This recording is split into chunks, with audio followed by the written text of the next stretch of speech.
This conference will now be recorded.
Good morning and good evening, everyone.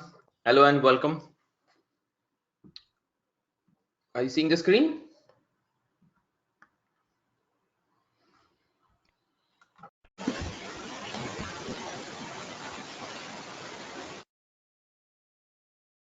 Yeah, okay.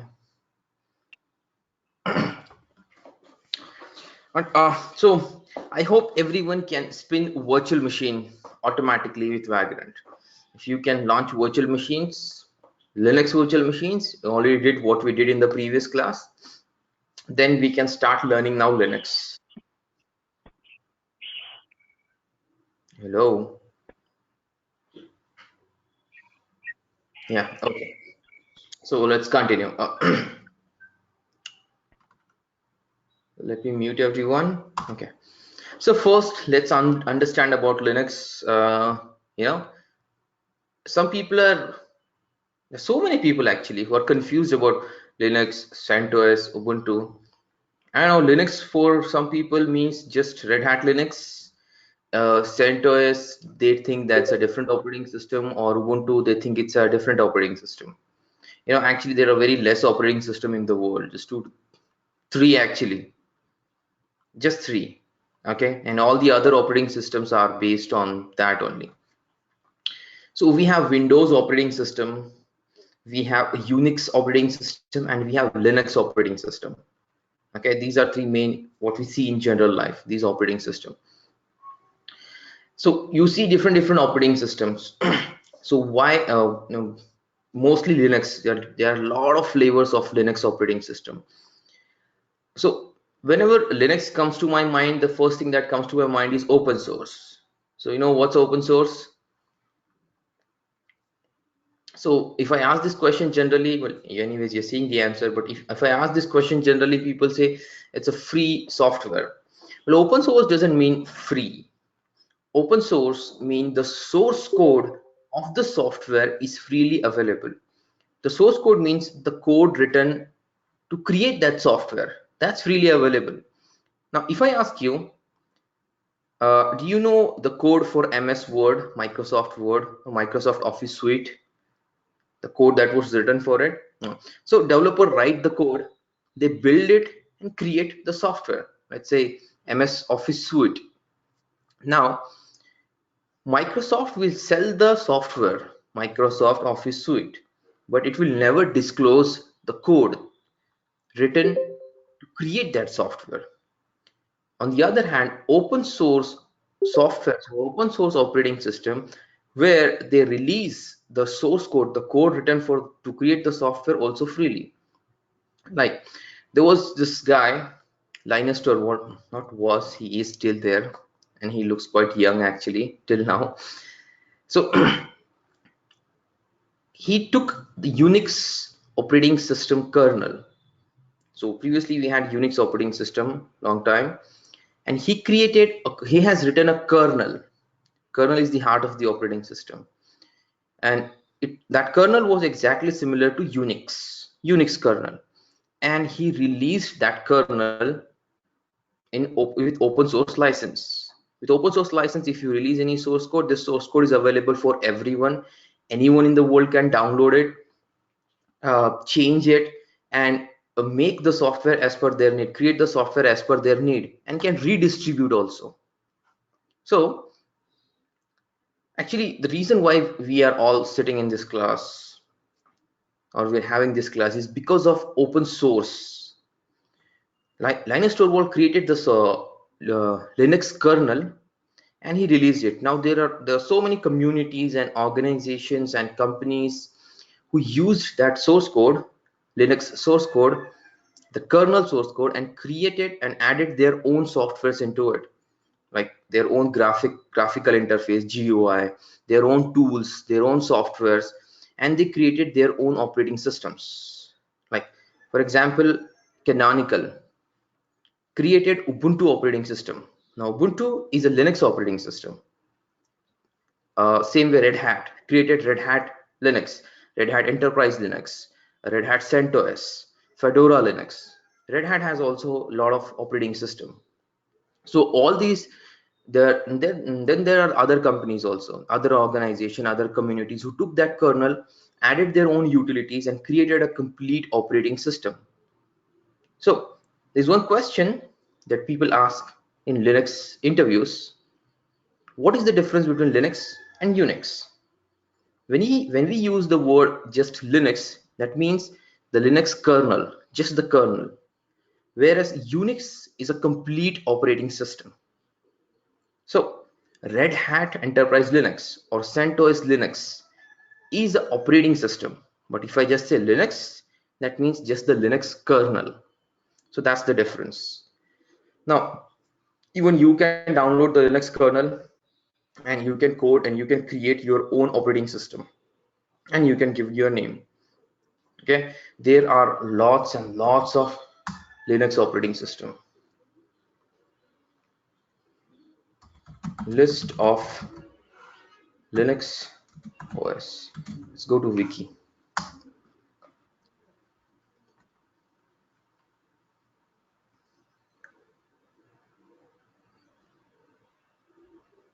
So there you go. So the RPM based, CentOS RHEL based, Fedora based, OpenSUSE based, apt RPM, SID based, testing based. Okay, and you know Ubuntu, there are so many, you see, Edubuntu, Kubuntu, Lubuntu. Yeah, that sounds funny. I know, Subuntu, and on and on and on and on. You see, that many Linux operating system, and there could be more. Who knows, people don't release sometimes. How many Windows operating system you have? Like you can count it on the finger, right? Well, the reason is Windows operating system is completely controlled by the organization Microsoft Incorporation. Okay, but Linux is open source. You see the power of open source here. People around the world comes and develop. Okay, now there are like that open source softwares also. Throughout this course, we'll be using mostly open source softwares, and most of the softwares out there, which are the most popular ones, were released as open source. And then there are a lot of people who contributed to such project, like Jenkins, for example. Okay, the guy created Jenkins software, made it open source, and there are a lot of people around the world who contributed to it, and then it becomes better and better and better.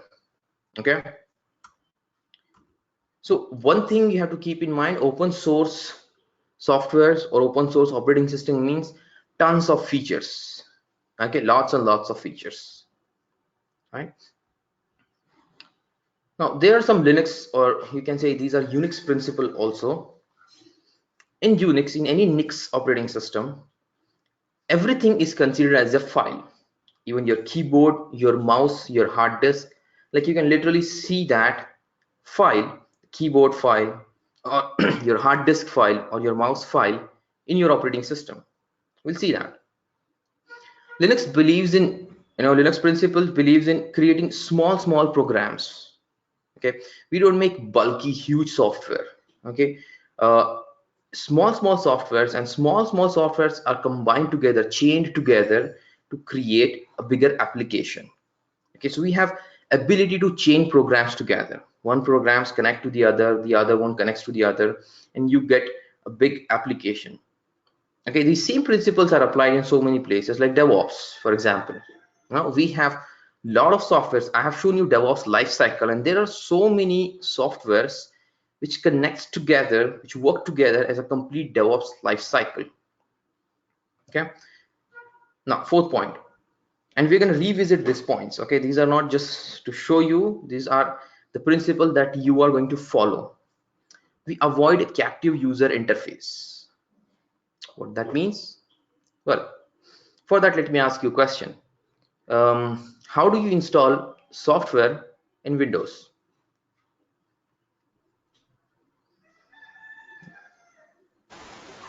as the administrator. Yeah, no, I'm talking about the process. Double click through the GUI. Yeah. To GUI. Okay. Yeah, and then it opens up. Then what? Yeah, I know it's really dumb to say that, right? We click next, then we click next, then we click next. We go on, and then we say finish, done, right? So if you fire up the executable, it will capture your interface. You have to click somewhere, you have to type somewhere, and you have to enter all these values. Then only the installation will complete. You want to change a setting. Let's say you want to change some settings in your Chrome browser, or some MS Office software, or any software for that matter. Okay, so you have to go to settings, you open a tab, then you go to advanced, here, there. So it captures your interface. There has to be someone who has to enter all those values. In Linux, we avoid such things. Okay, even our scripts, even our DevOps lifecycle is like that. Okay, we click a button and everything just completes. Okay, it starts, take all the necessary steps and completes. So people will ask, okay, then how does it decide what value to take? So most of the time we give these values in text files, and the program will read that text file, take all those values and implement it while for the installation or for any other purpose. Okay, so we avoid captive user interface. We don't want people to be entering values. We don't want a human being to be connected to that software all the time. Okay, keep that in mind. This is very important in programming languages, in scripting, also in other tools. Also, you will always have an option to take input from the user. Okay, but we avoid that because we have to chain multiple programs together. When we chain multiple programs together, one program triggers the another program, and there won't be anyone. It will be running in the backgrounds, so there won't be anyone to enter those values. So we better give all those values before we fire up the program.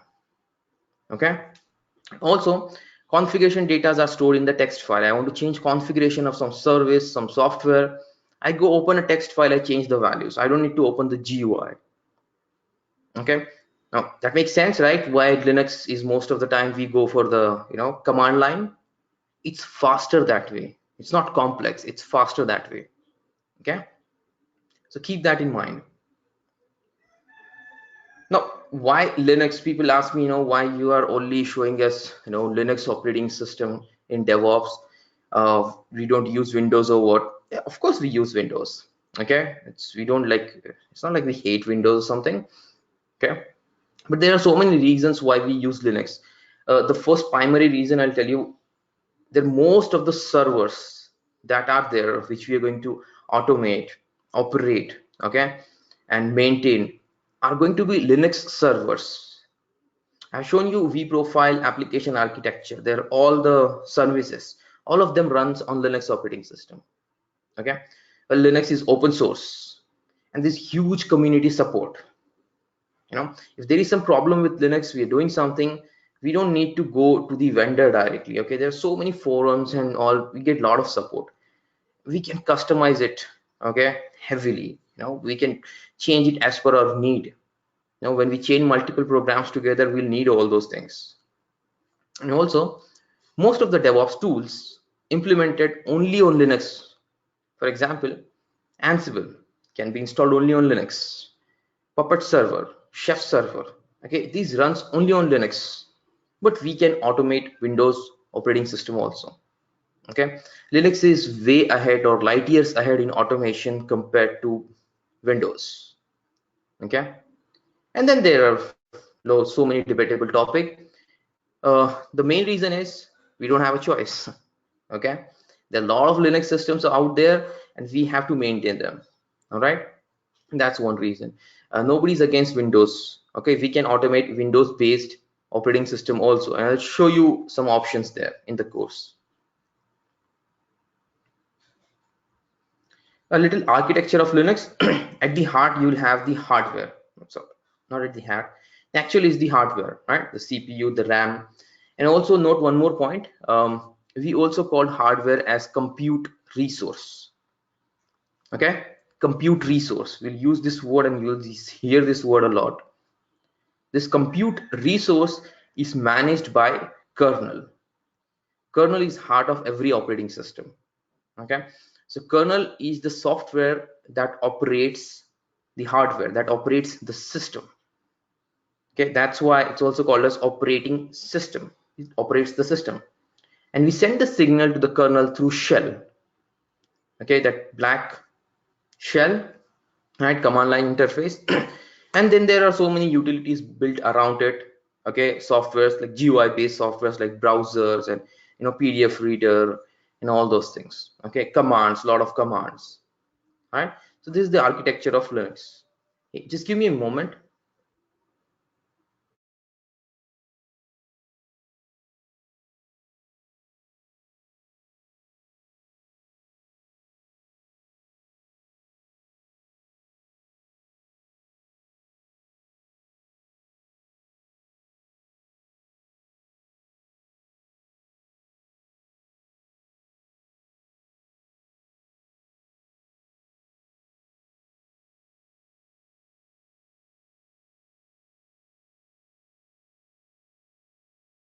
I'm back.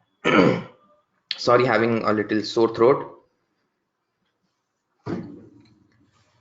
Okay, so let's now get into action. We'll see some important directories in Linux. So I have my two VMs up and running here, Centos and Ubuntu. Let's log into Centos, Vagrant SSH.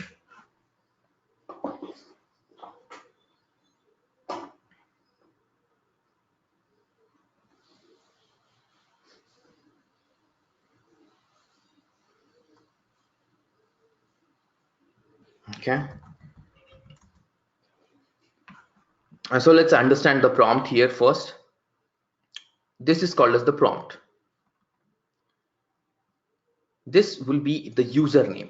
Okay, so Vagrant is the username. Whenever we create a VM with Vagrant, it creates a user Vagrant, and this is going to be the system's name or host name.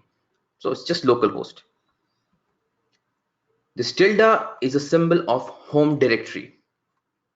Okay, home directory. Now I'll show you command pwd present working directory. This will show you where you are located. Okay, it's very important for you to know where you are located. Like when I open a file explorer in Windows, I can see where I am, but here you really can't see. If you don't know symbols and all, okay, you will never know where you are. So it's very important for you to know where you are in the system. So find that out. /home/vagrant. This is the home directory for Vagrant user. Every user will have a home directory. Okay, normal user home directory will be in /home. Okay, if I do sudo -i, it's a command that I'll explain you later. This will make me root user. You can see in the prompt root. Now there's also one more way to find out what user you are. Just type the command who am I, root, present working directory /root. /root is the home directory of root user. Now whenever user login, the user lands up into its home directory. Keep that in mind, and that's the symbol tilde. Tilde you can also see just below the escape button. You'll see that approximate symbol, that's called as tilde. Clear is a command that's going to clear the screen, clearing the board like that. So root user home directory is /root, and normal user home directory will be /home and username. Now user executable, we are entering some commands, right? We have entered like pwd, there's also ls command. Okay, all these are binaries. Normal user binary can be used by any user. So which pwd, which is a command, you give any command and it will show you. Just a moment.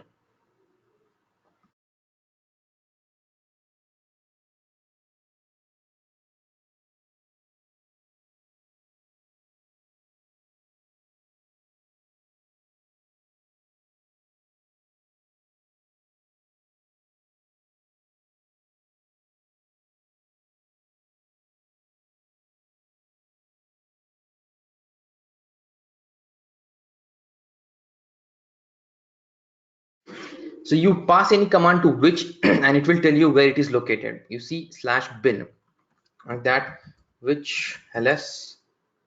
Okay, again it's an alias, but /bin/ls.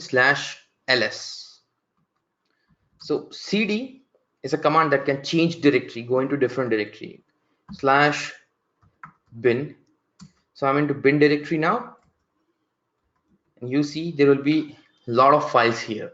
Okay, these are binary files. These are actually commands, and we'll use a lot of commands like rm will remove files, vi text editor, rpm command to install softwares, hostname command that will show you the host name. Okay, so bin directory will have binary files like that. There is also user bin directory that will also have some binaries. Okay,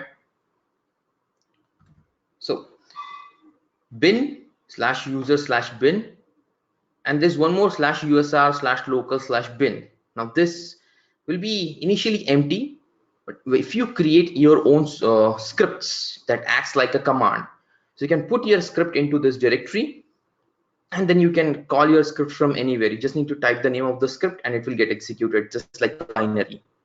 Okay, now these are normal commands executable by any user, but there are system executable command also. /sbin, S stands for system.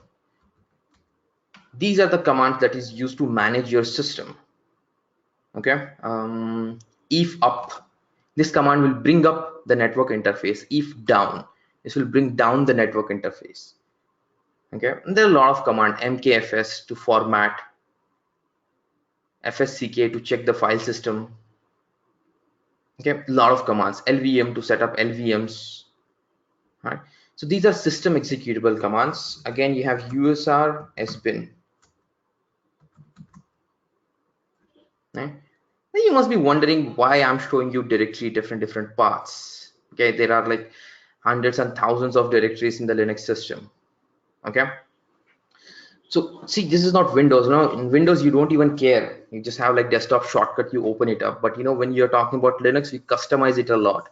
We use this directory. More specifically, you should know what contains, what softwares are available in what kind of directories. Okay, it's important to know. You'll understand that in scripting and all. As of now, remember those paths. And then you have usr local sbin. I'll just say usr local. You'll have here bin, you'll have here sbin. You can put your own customized scripts over there, which can be called from anywhere. Okay, then you connect, you put cd-roms, or put cd or usb drive. Okay, such kind of things gets mounted. Mounting is a process that I'll explain you later. So such kind of devices will be available in /media or /mnt. Okay, /etc. This is a directory which will contain all the configurations. etc is not etc. Okay, this is one of the most important directory for us. We'll be making a lot of changes to the configuration of different softwares. Right, explained you a point just now. All the configuration are stored in text files. Like, take example of this motd file. This is called as a banner file. Whenever you log into the system, okay, it will print all the messages from this file. Networks configuration file. Okay, ntp configuration file. You'll have directories also here that will have more configurations. Okay, what else? Something that should make sense for now. Anyways, we'll see a lot of configuration files. Host files or host name. Where's the host name? Host.allow, host.deny. So a lot of configuration files are here. Okay, we'll be working a lot in this directory. Okay, configuration changes. /temp, temporary directory. You'll see me using this directory a lot of times, but as of now, you avoid using this directory. Whatever data you put in this directory will be lost. I mean, like, there is no guarantee it will be there. Okay, it may get lost when you reboot the system if the size is too full. Okay, it's a temporary place. If operating something temporarily, you want to put some data over there, operate it, and then you don't care whether it goes off or not. Okay, such data you put in /temp. Kernel and bootloader. We're talking about kernel is the heart of the Linux operating system. We can see the kernel. I'll show you the kernel. If you type cd and hit enter, you will go to the home directory of the user, what a user you are. Okay, when you go to the home directory, here in the prompt you can see tilde. Okay, /boot. This has all the booting files required. Okay, when the Linux operating system boots, there is an init.rd image file. This is the booting file which boots the Linux operating system. It loads the kernel. That's your kernel, VM Linux. Okay, this gets loaded into the memory, and then the kernel, once loaded, takes all the control of hardware and softwares and everything. All the signal is passed to the kernel.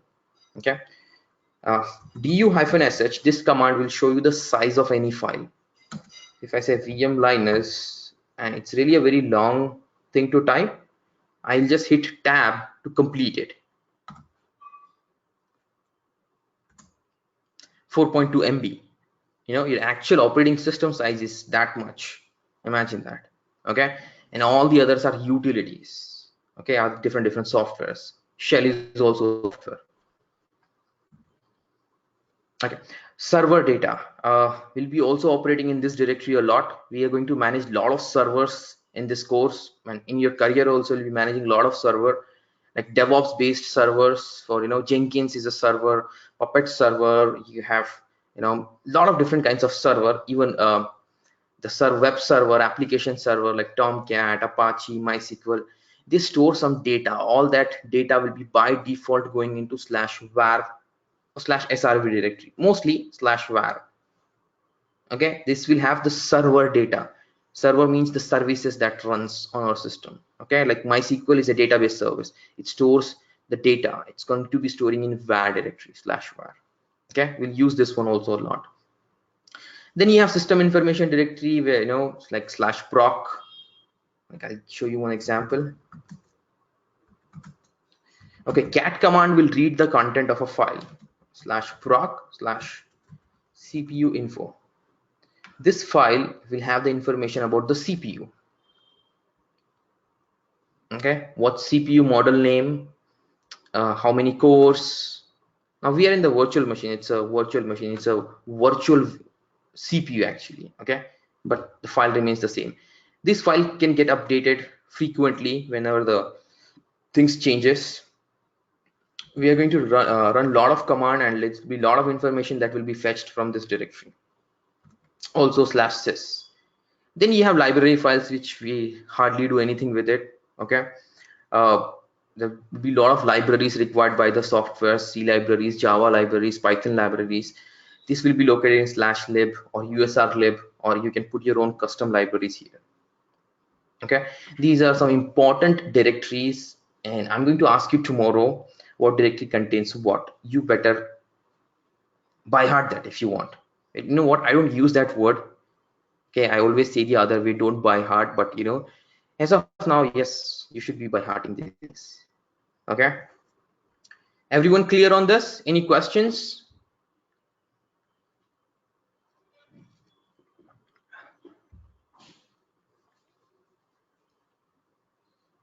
Hello there. Okay, no as in no questions, I hope.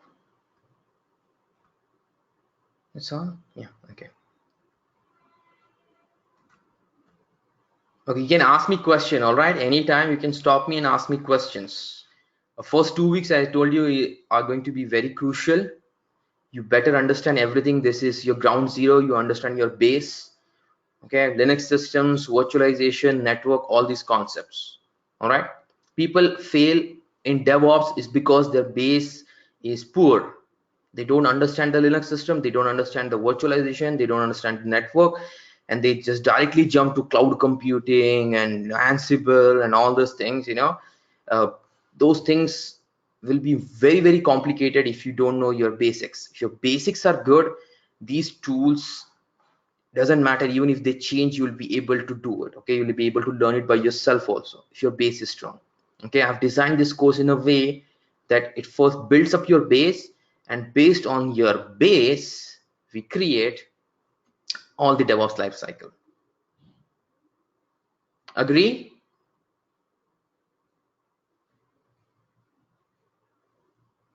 Man, this is a very silent batch. Yes. Oh, VJ, like DJ or RJ. I like such names. Now I had a colleague actually, his name was actually DJ. His real name was actually Dinesh Jogin. People used to call him DJ, like that VJ. Anyways, okay, so there are a lot of Linux operating system I have seen. Yeah, VJ is laughing. So I've shown you, right, in the wiki, the list of Linux operating system. There are tons out there. Okay, but then which one should I choose? Right? And anyways, which one do you choose? That will be decision when you become an architect. Okay, but you would like to know that which Linux may come on my way when I'm doing DevOps. Okay, there could be many Linux operating systems. Right? So first of all, I'm showing you about the desktop and server. Okay, there'll be desktop based Linux operating system, and there'll be server based Linux operating system. In desktop based, the most popular name we have is Ubuntu Linux. Okay, like instead of Windows operating system, on your laptop or on your computer, you can use these operating system. These operating systems are designed to be user friendly, and yes, they are user friendly. Okay, you don't need to laugh. Right? And they're good. Okay, sometimes far more better than Windows. Now they don't hang, don't catch up virus so easily. uh, and yes, there are virus of Linux also. All right, but the market is very small. So, when you use an Ubuntu Linux, you won't catch the cold, you won't catch the virus very easily, because nobody's going to target you. I use Ubuntu as my desktop operating system. I have used elementary Linux, that is also like Mac OS, beautiful one. Kubuntu was my favorite once. It's a beautiful graphical user interface, but it sucks up your RAM. It's more beautiful than Windows, or sometimes even better than Mac OS. No, I'm no kidding, okay? The support is not that good, but it's beautiful. Kubuntu. You should try that. Your Fedora, Debian, OpenSUSE, these are desktop-based Linux operating system. You can have both the operating system on your laptop. I recommend that. Okay, and you can have dual boot. You can have Linux and Windows both on your operating system. Unfortunately, I can't show you that, because for that I need to boot my computer and all. Okay, but I can send you documents and all later. Okay, once you're good with Linux operating system, do a dual boot and use a Linux based desktop operating system. Okay, your choice. You can start with Ubuntu. It's very user friendly, really. I use Windows for the classes and to play games, really. And also MS Office, unbeatable. Okay, now some popular server Linux operating system. You have the most, I would say, the best server Linux operating system in the world is Red Hat Enterprise Linux. Seriously, it's the most robust and stable Linux operating system out there. Okay, it competes with directly with Unix stability. Okay, the world's fastest supercomputer runs on Red Hat Enterprise Linux. Yeah, you see that? So that's how stable it could be. And it also depends on the system admin as well. Then you have Ubuntu Server also. We'll use Ubuntu also a lot, Ubuntu Server also a lot, because anyways, I'll tell you why later. Then you have CentOS, another popular name. It's also from Red Hat. Then SUSE Enterprise Linux. These are some popular Linux server based. Okay, what is the difference between desktop based and server based? Desktop based is designed to be more user friendly. Server based are designed to be more robust, stable, and secure. Okay, keep that in mind.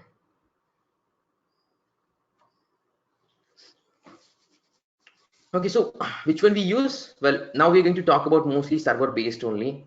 So you'll be seeing these three names a lot: Red Hat Enterprise Linux, which is from Red Hat; CentOS, which is also from Red Hat; and Ubuntu Server.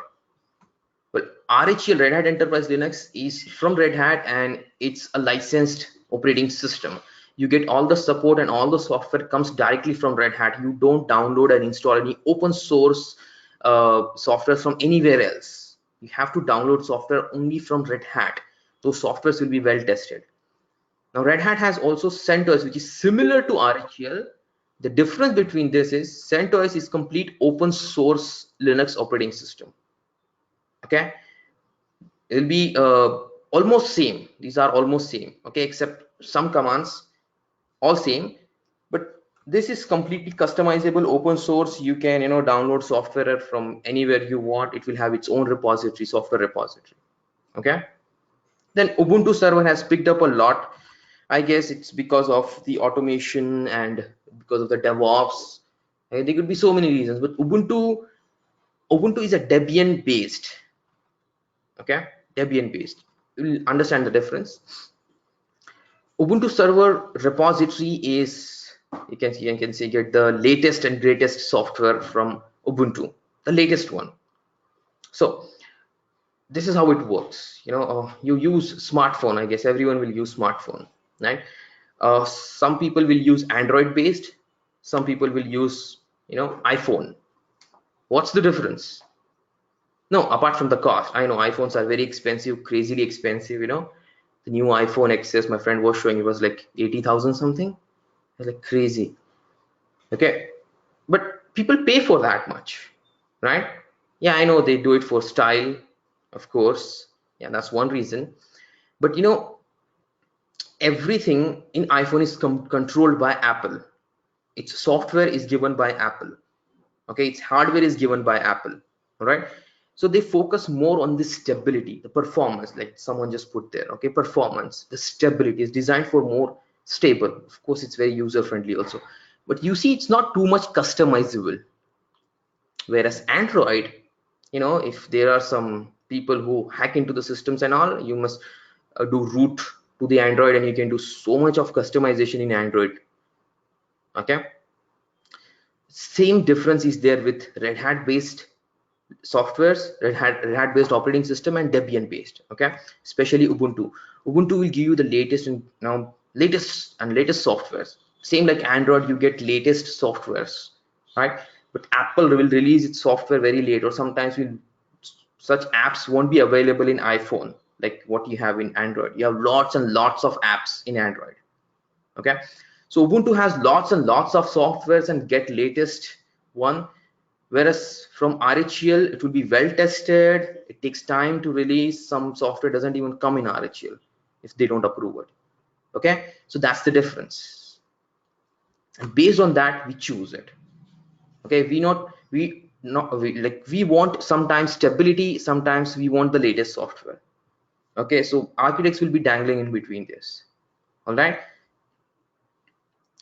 so Red Hat based, RPM based, or Debian based. These are two families we will be using. Red Hat family, Debian family. Red Hat family, again, it's not going to be a decision to make, but Red Hat family will focus more on stability and security. Debian family more on usability and latest softwares, right? Collection of software. When Linus Torvald released the Linux kernel, there are so many communities and organizations who use that kernel and developed their own operating system. Similar, Debian took the kernel and created their own operating system, and they used the packaging method which they named as Debian. Okay, all the software in Debian based operating system will be ending with .deb, D-E-B. Okay, like in Windows, software extensions will be .exe or .msi. In all the Debian one, it will be based on .deb. Okay, that's the major difference. Then all the other difference comes from that. So like if you want to install Google Chrome, probably the software name will be something like this .deb, and you will be using this command dpkg-i and the software name to install in any Debian based operating system. Okay, Ubuntu is one example. All right, packaging difference, software packaging. Then Red Hat based or RPM based, if say Google Chrome you want to install, its extension is going to be .rpm. The commands will be also different, rpm-ivh, and then give the software name. Software installation I'll tell you in detail later, but I wanted to just show you the differences.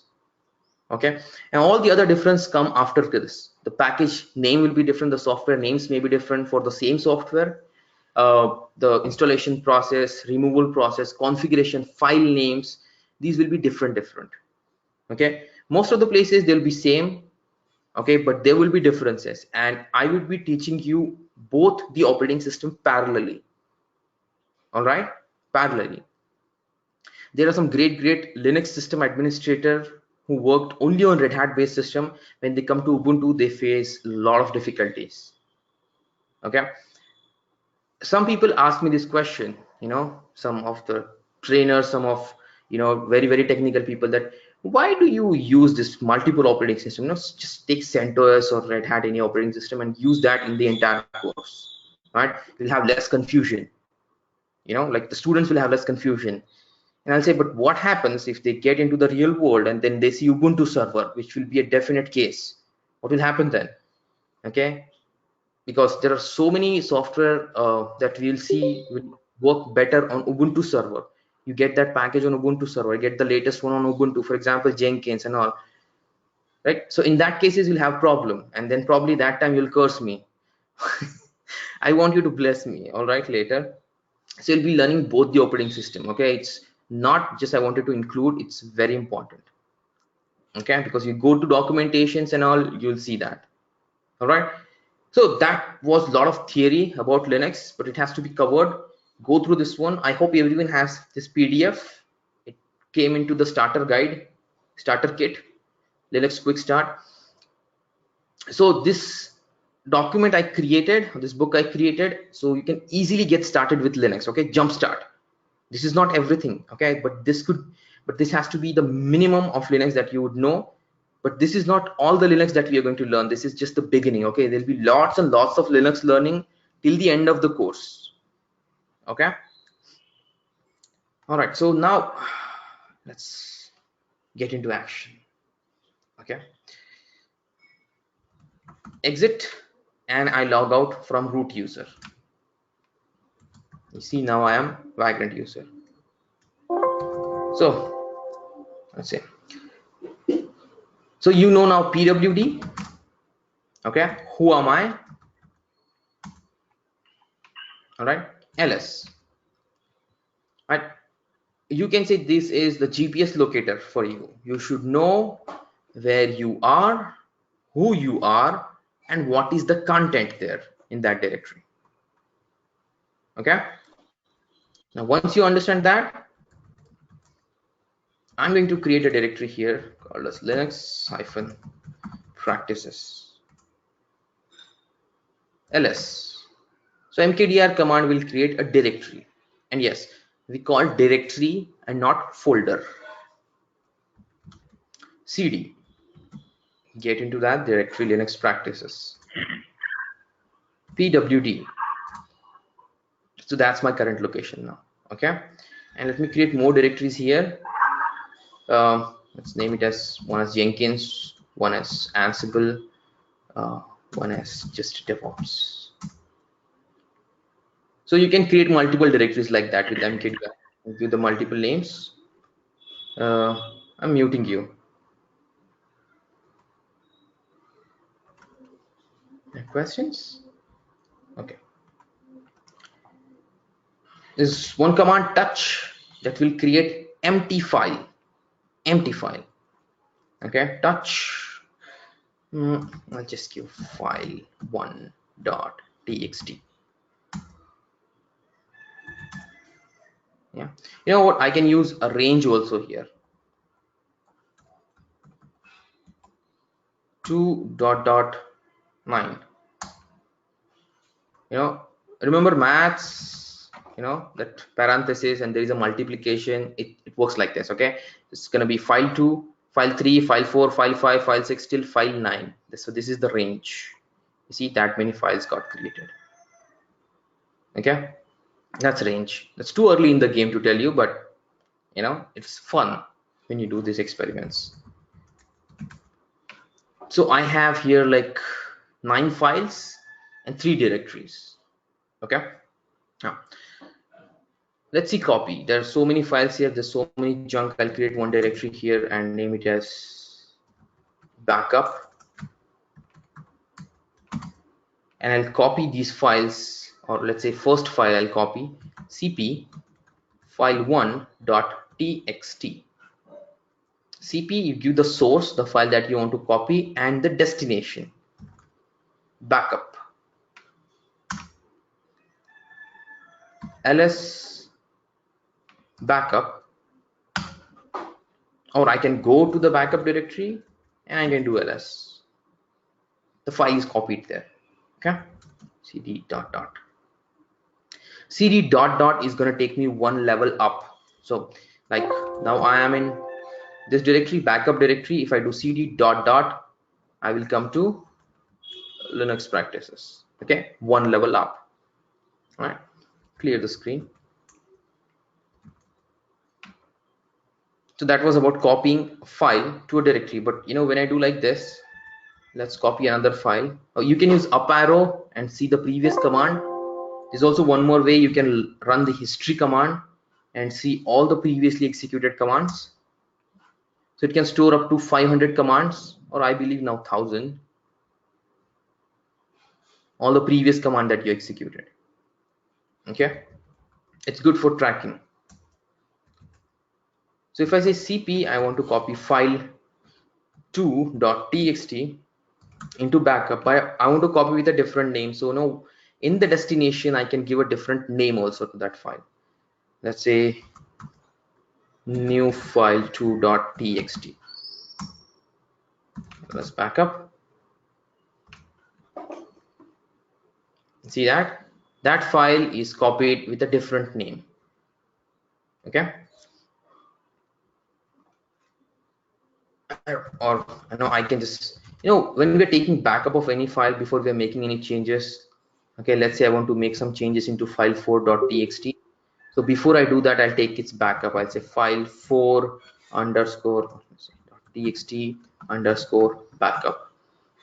That will copy the file with a different name, and then you can operate on the original file. If something goes wrong, I can recover from the backup file. Okay, now let's move. Let's copy a directory. We copy directory Ansible to backup directory. When I do that, I will get an error. Omitting directory Ansible. Let's check whether anything copied. No. Ansible directory is not copied to backup directory because it's a directory, and to copy a directory you have to give an option -r. Okay, and let's back up. Copied.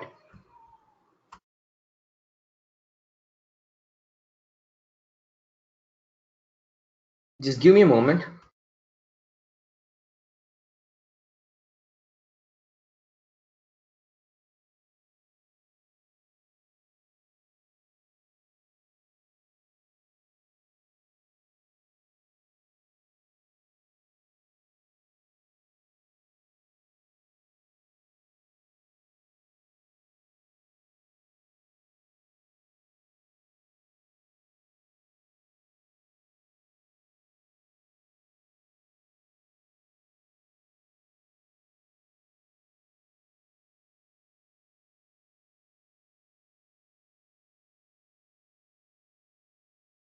Okay, I'm back. Right. So this brings me to the Linux command syntax.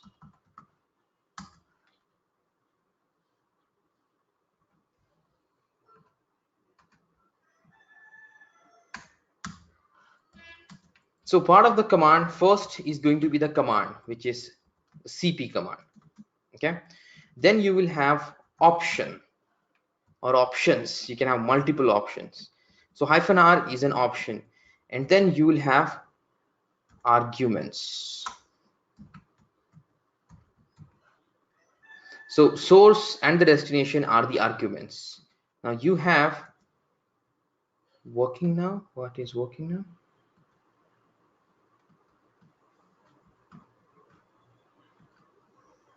Yeah. So you can have just the command, like ls is just a command. All right, you can have argument with the ls, like you say ls temp, which is going to show you the content of the temp directory. Okay, that's command and the argument. But with ls you have option also, like -l. -l is a option that will show you long listing.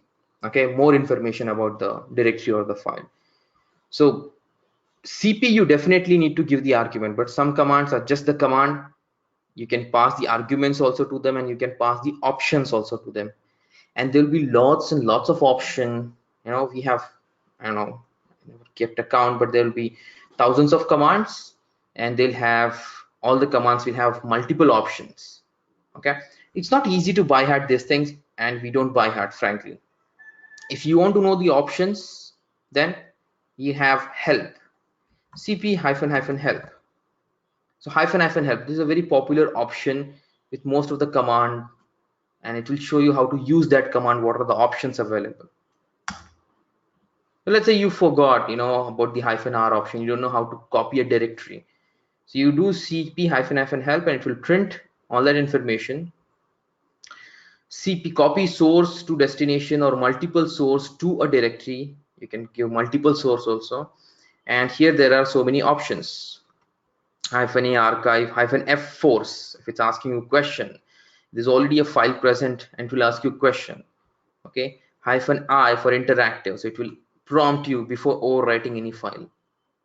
And then you have capital R, small r, hyphen recursive. All these three options will do the same thing. Copy directories recursively. Okay, these helps will be always available to you, so you don't need to by heart stuff. Some commands are just by hearted all the time when you type, right? -v, this option is in most of the commands verbose. It will just print all the things that what's happening now, what it is doing. Okay, so let's copy all the file star.txt. Now star is a regular expression. Star means everything. When I say file star, that means any combination with the file. It could be file 1, file 22, file xyz at the end with .txt. And copy it to the destination. Let's copy it to again backup.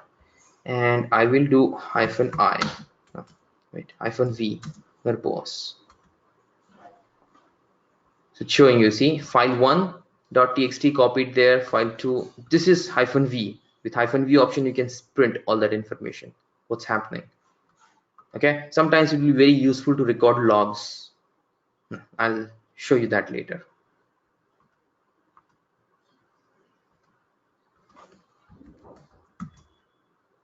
Okay, clear. So that was about CP, copying files. You can also move files. I want to move all this file star.txt to I don't know, Jenkins. Yeah,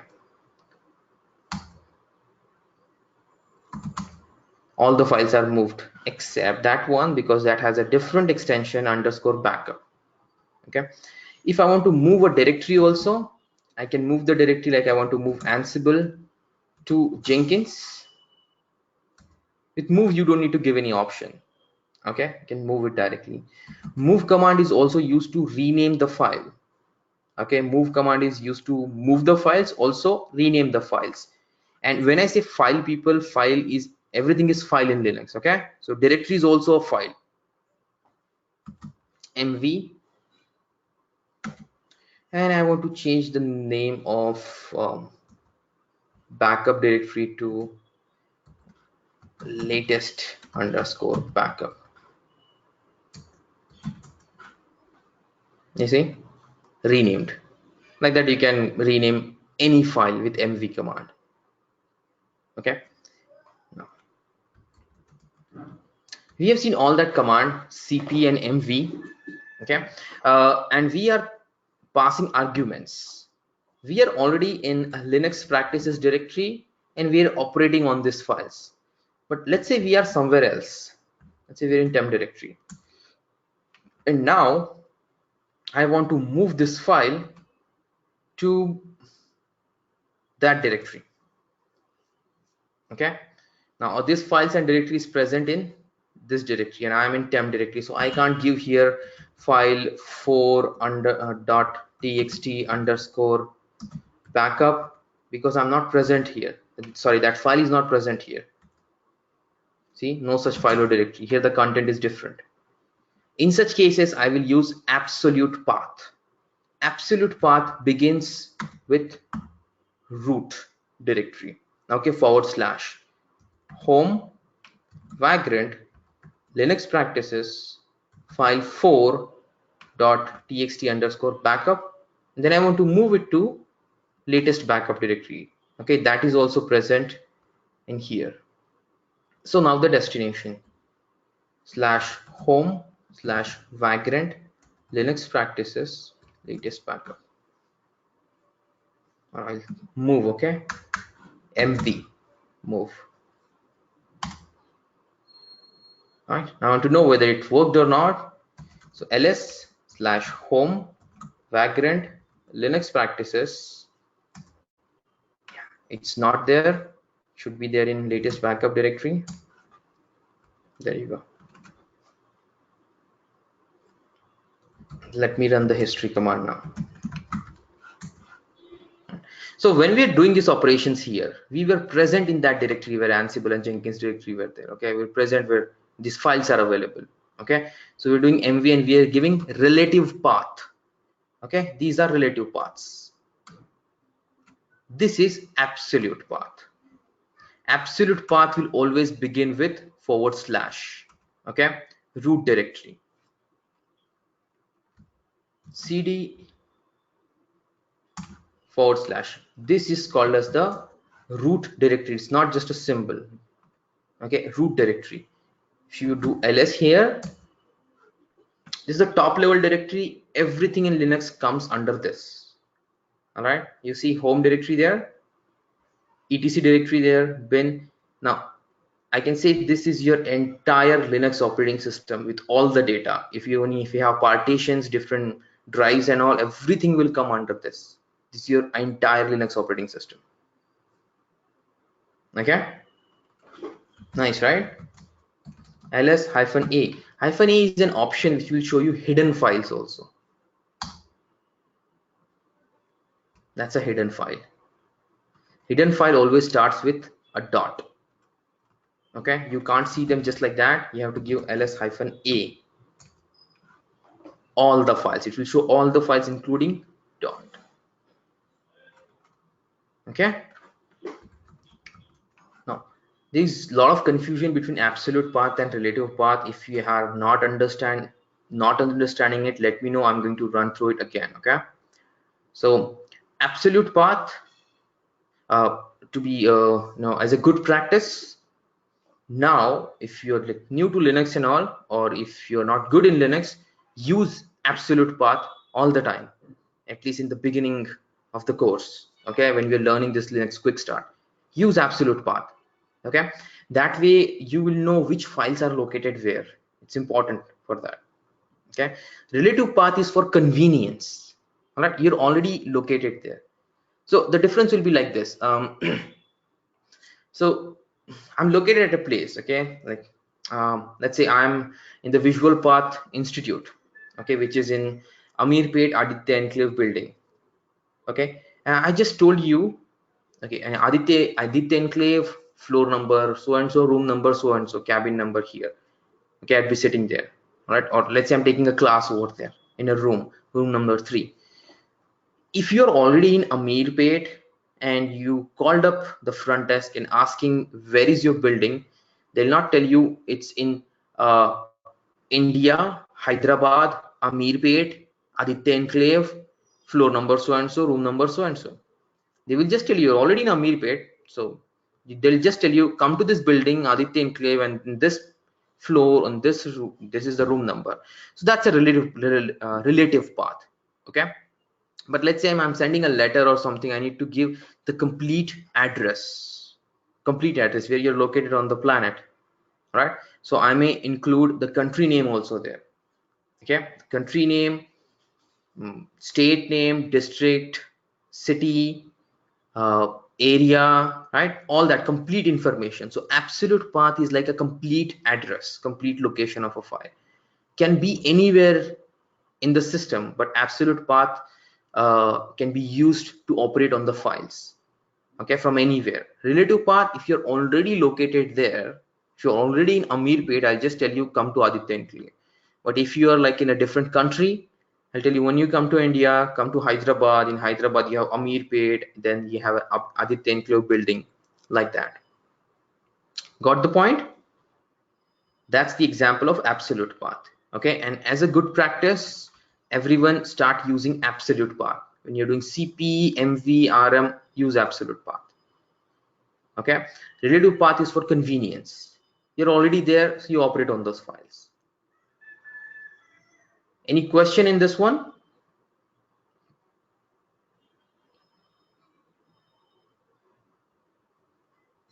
Clear? Okay, I'll tell you something very serious. I have seen people who lost their jobs because they have no clue about absolute path and relative path. It's that serious. It's dead serious. And I'm no kidding. Okay, it happened in front of me. All right, people are not careful where they are located. You know, what is the first command that I told you? pwd, know where you are. Linux practices, what is that? Oops. Latest backup. Okay, now I'll show you one thing. But first let me show you how to remove the files. Rm is the command to remove the file. File2.txt, file is removed. Okay, it's gone. If I want to remove a directory, I have to give -r option. Oops, Ansible, gone. Okay, so that's the command.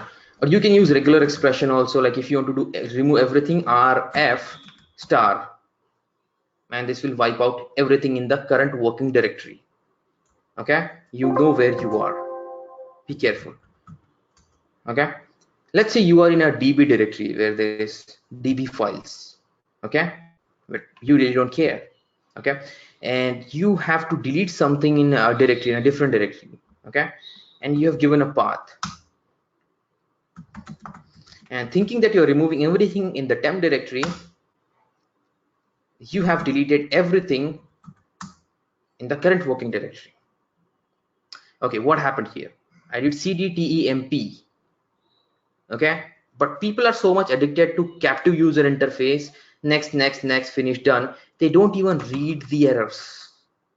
Given a wrong path, it's tmp, not temp. Okay, and just executed the command rm-rf star, deleted all the db data, system went down, boom. Okay, thousands of users not able to access the system. Okay, then you found out you deleted the db data. Right, always know where you are, know your absolute path. Okay, some people rm-rf will give some relative path name, right? Linux practices something something. Come on. Oh, yeah. Why I'm telling you to use absolute path in the beginning, so you know where you are located, where your files are located. Okay, again, one more very important thing before you remove anything, think it 100 times in production systems. Okay, don't be in a hurry when you're removing, deleting anything. Don't be in a hurry. Okay, think carefully. All right, do you have a backup? If something happens, can you recover it? Take its backup before you're deleting. If you don't want to take the backup, it's not required. Make sure you're deleting the right files in the right directory. Okay, take your time. All right, no matter who is pressing, all right, how much time is pressing. All right, take your time before you're removing or deleting anything, because in Linux, if you delete anything, there is no trash. Okay, there is no trash directory, where you can recover the files from recycle bin and all. We don't have.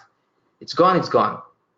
Okay, if it's not overwritten, probably you can recover it by using some recovery tools or some recovery methods or some people who recover the data. Okay, but that's going to be too much of pain and you won't be able to recover all the data. Okay, some people have wiped out companies' entire data by doing such kind of things. All right, what is that? Sorry to ask the question, what is Vagrant? The term I'm hearing first time. Oh, yeah, it's your first day, right? So we create a virtual machine with Vagrant. Okay, last class I have explained what is Vagrant. Before that I have created virtual machine manually, and with Vagrant I created it automatically. You can see the video previous class and you can see how we can automatically set up VMs. Okay, it's just 2 commands you have to run and the VM comes up.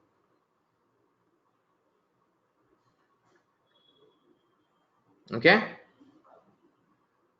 hello Naresh. Yeah, okay, and you can talk, you people can talk. You're really very silent people. All right, so So that was some lecture. Okay, let's close it for today. Okay, There enough is for today. one question by one of the attendees here. Says like, can we use RHEL7 on from a Vagrant box?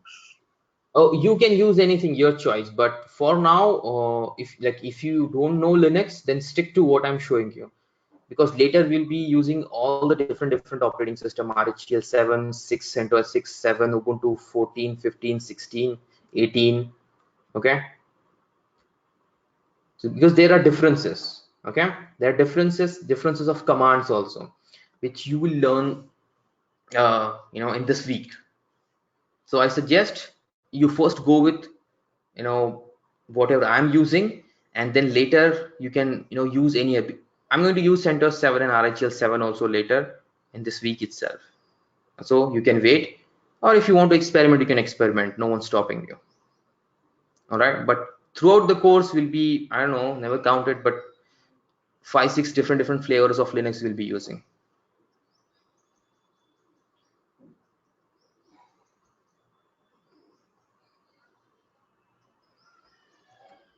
So Okay. this week is full of Linux basically.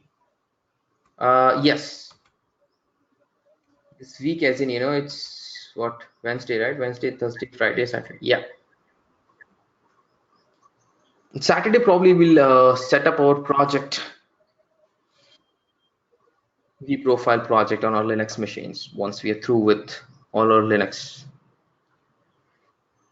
Okay. Okay, any other question, people? Imran Naresh here. So, hello. Yeah, go ahead. Yeah, Imran Naresh here. So, just I want to understand. So, how I can record the classes which has been completed? A lot of background noise. Hold on a second. Yes, sorry. So, how I can have to complete the previous classes which have been started, right? So, this is my third class, I guess. Can you come again? What I didn't hear you have properly. Sorry. I didn't hear you properly. Can you come again? Yeah, actually, this is my third class now. So, I have to listen the two classes also. That you have completed now the last two classes. It's all. This is It's the just the third third class. class actually, right? It's the Yes, third yes. class only. Okay. What Before about the that, we two? did not have. Sorry. What about the two classes which That have was that was demo, right? Yeah, I think you're yeah talking about the demo. Yeah, that's demo. Like okay so the introduction of that DevOps, what is DevOps and all of that. Yeah, but okay it's very fine. important for you to watch. So Take out some one time and watch it. question like a Vagrant, so that also the term was new. So how I can install that virtual machine that was A previous class video. yeah, okay. Yeah. If you have any Then question, anyways tomorrow I'll do that again in front of you. okay fine. But watch the previous class video. Okay, so how I can get that previous class? It has been Yeah, recorded. yes, you'll get all the recorded videos. You'll get a link where you can watch all the recorded videos. Every day Okay, we'll record. okay That fine. gets stored into that site. Okay fine. Okay. Thanks. Okay, yeah. One question that Taha has asked, some other people may also have this question. When you installed your VM with VirtualBox, not VMbox, VirtualBox manually, when you created the VM, and then you reboot it next time, it will show you the installation. That is because there will be an ISO file attached. So you go to the settings of the VM, go to the storage and check whether the ISO is attached. There will be an ISO attached. So like, where is?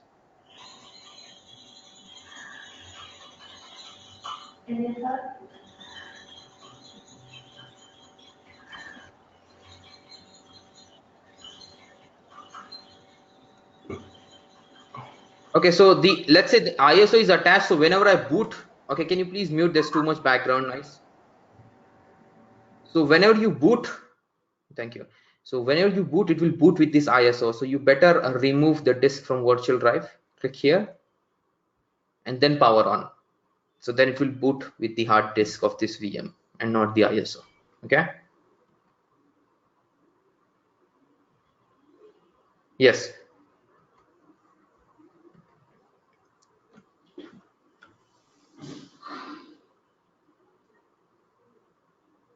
Okay, all right then. Then let's call it a day. I will see you tomorrow. We're going to learn lots and lots of Linux commands tomorrow. Okay. Till then, take care. Bye bye. And please practice whatever we are doing. Thank you.